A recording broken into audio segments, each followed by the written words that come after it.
Səsini isə külək gətirir. Hamı deyir zaman sağaldır, mənim yarama toxunmur heç biri. Səni unut deyənlər var, amma bilmirlər nə yaşadım. Səndən sonra gülməyi yox, sadəcə nəfəs almağı bacardım. Səni sevmək günah idisə,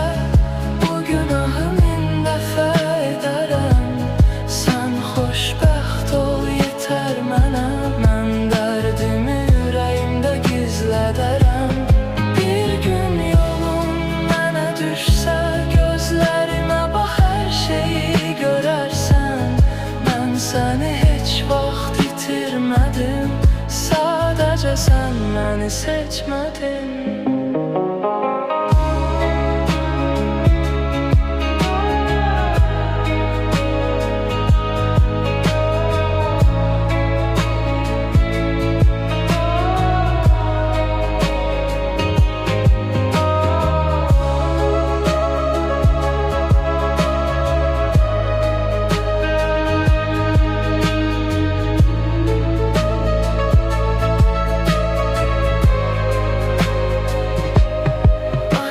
Əlini tutsa belə, ürəyim səni buraxmadı.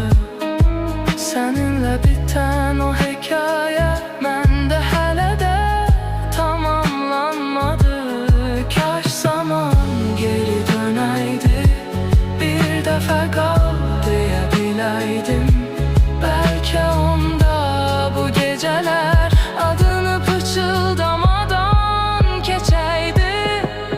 Səni sevmək ömrüm oldu, səndən getmək əlim olmadı.